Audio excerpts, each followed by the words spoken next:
Welcome to Mobius classes. आज हम लोग chapter number 9 the living organism and their surrounding को शुरू करेंगे। तो living organism and their surrounding को शुरू करने से पहले हम लोग जान लेते हैं इस चैप्टर में हम लोग को पढ़ना क्या क्या है। इस चैप्टर में हम लोग को पढ़ना है हैबिटेट के बारे में, एडेप्टेशन के बारे में और क्लासिफिकेशन ऑफ हैबिटेट, जो कि हमारा दो टाइप का होता है, टेरेस्ट्रियल और एक्वाटिक। फिर है हमारा कंपोनेंट ऑफ हैबिटेट, हैबिटेट का क्या क्या कंपोनेंट है।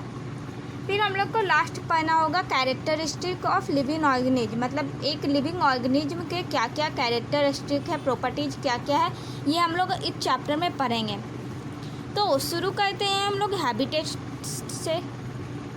जैसा कि हम लोग जानते हैं कि हम बहुत सारा एनिमल और प्लांट अलग अलग रीजन में अलग अलग रीजन में लाई करता है, अपने अपने सराउंडिंग में लाई करता है। अब बोलो तुम पाइन ट्रीज जो कि माउंटेनियस रीजन में लाई करता है, तो वो यहाँ लाई करेगा, यहाँ रह पाएगा, स्टेबल रह पाएगा? नहीं।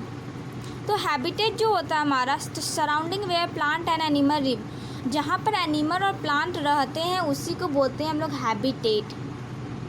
The surrounding where plant and animal live, उसी को बोलते हैं हम लोग हैबिटेट। जहाँ पर प्लांट और एनिमल रहते हैं उसी सराउंडिंग को हम लोग हैबिटेट बोलते हैं। सराउंडिंग क्या होता है? सराउंडिंग होता है हमारे चारों ओर का वातावरण, हमारे चारों ओर।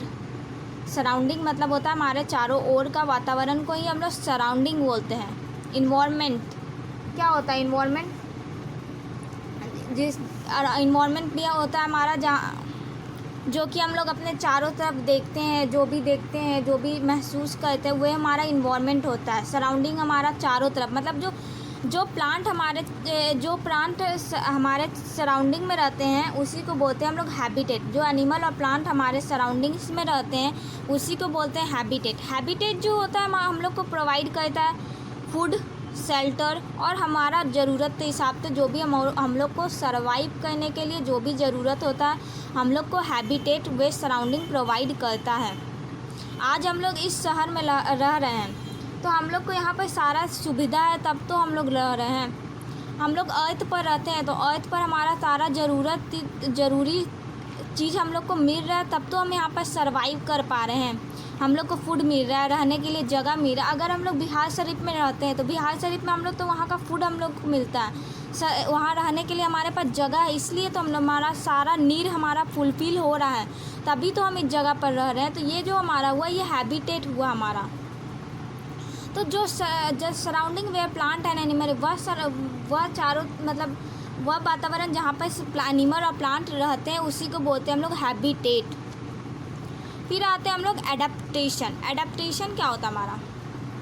The present of a specific feature and habitat which enable plant and animal, मतलब अब जो फीचर हमारे पास रहता है ताकि हम एक हैबिटेट में रह सकें उसी को बोलते हैं एडेप्टेशन। जो फीचर का प्रेजेंस होता है जो ताकि हम हैबिटेट में सर्वाइव कर पाए, रह पाए, उसी को बोलते हैं हम लोग एडेप्टेशन। चलो हम इसको हैबिटेट और एडेप्टेशन को एक एग्जांपल से समझाते हैं तो अच्छे से समझ में आएगा। हम लोग जानते हैं कि अलग अलग रीजन में अलग अलग लिविंग क्रिएचर्स रहते हैं। जैसे सी में भाई प्लांट और एनिमल जो होता है सी वाटर से सराउंडेड रहता है। डिजर्ट में जो रहता है डिजर्ट में तो पानी रहता भी नहीं, फिर भी वहाँ सर्वाइव कर पाता है। तो देखो पहले डिजर्ट में हम लोग जानते हैं कि डिजर्ट में जो रहता है हमारा हॉट रहता है डे टाइम में और बहुत कोल्ड रहता है हमारा नाइट के टाइम में। लेकिन दूसरी तरफ हमारा जो सी है वह हमारा पानी से ही रहता है, हमेशा पानी ही रहता है, और लेकिन डिजर्ट में हमेशा सुखार ही रहता है। तो जो हमारा डिजर्ट और सी है क्या है? हमारा दो अलग अलग वातावरण है। डिजर्ट और सी दो हमारा अलग अलग वातावरण है। तो हम लोग एग्जांपल लेते हैं कैमल और फिश का। एक हमारा मछली का लेते हैं और एक हमारा ऊँट का लेते हैं। ऊँट जो रहता है हमारा वो डिजर्ट में रहता है, क्योंकि जो ऊँट का बॉडी और स्ट्रक्चर हमारा बना हुआ है वो डिजर्ट के कंडीशन में सर्वाइव करने के लिए बना हुआ है। हर इंसान उतना ही गर्मी नहीं सहन कर पाता है ना, तो क्या फिश उतना गर्मी सहन कर पाएगा? फिश को अगर पानी से निकाल दोगे तो वे रह पाएगा नहीं। फिश का लाइफ ही है वाटर में। लेकिन कैमल जो है बिना पानी के ही बहुत दिन रह पाएगा, क्योंकि उसका वैसा बॉडी स्ट्रक्चर ही बना हुआ है कि वे डिजर्ट के कंडीशन में भी सरवाइव कर पाता है। फिश कैमल के पास जो होता है हमारा लॉन्ग लेग होता है, जो कि उसको मदद करता है, उसका पैर लंबा लंबा रहता है, जो कि वहाँ का जो बालू रहता है डिजर्ट में डे टाइम में बहुत ही ज़्यादा गर्म रहता है, तो उस जो उतना लंबा पैर रहता है ताकि वे उसको गर्मी ना लगे, उतने बॉडी में गर्मी ना लगे। और जो हमारा जो डिजर्ट में जो हमारा ये कैमल जो होता है वे यूरिन भी बहुत कम अमाउंट में करता है, और हमारा जो उसका पसीना भी नहीं निकलता है, और वो बिना पानी का भी बहुत दिन रह पाता है। और लेकिन दूसरी तरफ देखो, हमारा जो फ़िश है उसका जो बॉडी होता है स्ट्रीम लाइन शेप का होता है, और उसका जो बॉडी होता है उसको हेल्प करता है ताकि वह मूव कर सके। उसके बॉडी पर स्केल होते हैं इस टाइप का, और उसके पास फिन्स होते हैं जो कि उसको मूवमेंट में, फिन्स और टेल्स जो होते हैं उसको डायरेक्शन चेंज करने में मदद करते हैं। और जो उसके पास जो स्केल्स होता है जो कि उसको ईजी मोमेंट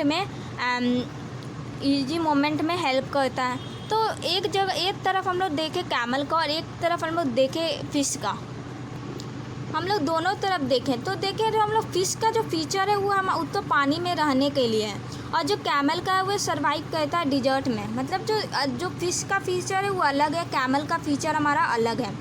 तो यहाँ पर तो हम लोग फाइंड किए थे जो फीचर हम लोग को हेल्प करता है ताकि हम उस सराउंडिंग में सर्वाइव कर पाएँ, उसी को तो बोलते हैं एडप्टेशन उसी को बोलते हैं जो फीचर हम लोग को हेल्प करे ताकि हम उस सराउंडिंग में सर्वाइव कर पाएँ। अब फिश को हम लोग जाते डिजर्ट में छोड़ दो या पानी से बाहर ही निकाल दो, वो सर्वाइव नहीं कर पाएगा। तो एडप्टेशन जो होता है हमारा, अगर हम एडप्टेशन को एडप्ट कर पाएँ तो हम ज़िंदा रहेंगे, नहीं तो हम मर जाएंगे। यही होता है हमारा एडप्टेशन। अगर फिश पानी के बाहर भी सर्वाइव कर पाता तो वो ठीक है, तो वो एडप्ट कर लेता उसको, लेकिन वो अडप्ट नहीं कर पाता तो मर जाता। मतलब एडप्टेशन जो हमारा चेंज है, जो कि अगर हम लोग अडप्ट कर पाएँ तो ठीक है, नहीं तो हम लोग मर सकते हैं। तो हम लोग यहाँ पर देखें फिश का फीचर अलग है, कैमल का फीचर अलग है। फिश जो है पानी में ही रहता था और कैमल जो बिना पानी के बहुत दिन रह सकता है। कैमल का वैसा बॉडी स्ट्रक्चर है कि वह गर्मी में रहता था, उसके पास लंबा लेग होता ताकि वह उसको उतने बॉडी पर हीट ना लगे, गर्म ना लगे। लेकिन फ़िश जो है दिन भर पानी में रहता, उसका जो फिन्स और जो स्ट्रीमलाइन शेप का जो बॉडी होता है उसको हेल्प करता है मूवमेंट में। तो हम लोग देखें कि अलग अलग फीचर के कारण मतलब जो ऑर्गेनिज्म के पास अलग अलग फीचर है जो तो अलग अलग सराउंडिंग में रहने में हेल्प कर रहा है। तो वही जो हमारा जो presence of a specific feature and habitat which enable a plant and animal to live, मतलब जो फीचर हम लोग को हेल्प करता है एनिमल और प्लांट को रहने में एक पार्टिकुलर हैबिटेट में, उसी को बोलते हैं हम लोग एडप्टेशन। और जहाँ पर जो सराउंडिंग में एनिमल और प्लांट रहता है उसको बोलते हैं हैबिटेट जो हम लोग को फूड प्रोवाइड करता है, शेल्टर प्रोवाइड करता है, हमारी ज़रूरत की सारी चीज़ें प्रोवाइड करता है। That is known as habitat. Just surrounding where an organism live, जहाँ पर ऑर्गेनिज्म रहते हैं उसी को बोलते हैं हम लोग हैबिटेट। और एडप्टेशन जो होता है हमारा, जहाँ पर जो स्पेसिफिक फीचर हम लोग को हेल्प करता है उस हैबिटेट में रहने के लिए। अब हम ही लोग रहते हैं तो कहीं पर हम लोग मान लो हम लोग कहीं गए तो हम लोग पर वह पानी सूट नहीं कर पाता है। हम लोग कभी यहाँ पर इस वेदर में हम लोग यहाँ पर रह रहे हैं। अगर अंटार्कटिका को चले जाए तो वहाँ पर बहुत ठंडी रहती है, हम लोग उस वेदर में सर्वाइव नहीं कर पाएंगे। हमारा जो बॉडी है वे उस ठंडेपन को अडप्ट नहीं कर पाएगा। तो क्या होगा, अडप्ट नहीं कर पाएगा, हमारा बॉडी उस फीचर को अडप्ट नहीं कर पाएगा, तो क्या होगा, हम लोग मर सकते हैं। तो वही बताया जा रहा है कि हर किसी के पास उतना फीचर नहीं होता है कि वे सारे इन्वायरमेंट में रह पाए। अलग अलग इन्वायरमेंट के पास, अलग अलग सराउंडिंग के पास अलग अलग ऑर्गेनिज्म रहते हैं, अलग अलग सराउंडिंग में अलग अलग ऑर्गेनिज्म रहते हैं। हम ही लोग जाते हैं तो हम लोग अब इस गर्मी को सह रहते हैं, लेकिन अगर इतने भी ज़्यादा गर्मी रहे तो हम लोग नहीं सह पाते हैं। अगर हम लोग को स्नो में भेज दिया जाए, अंटार्कटिका में भेज दिया जाए तो हम लोग नहीं रह पाएंगे वहाँ पर।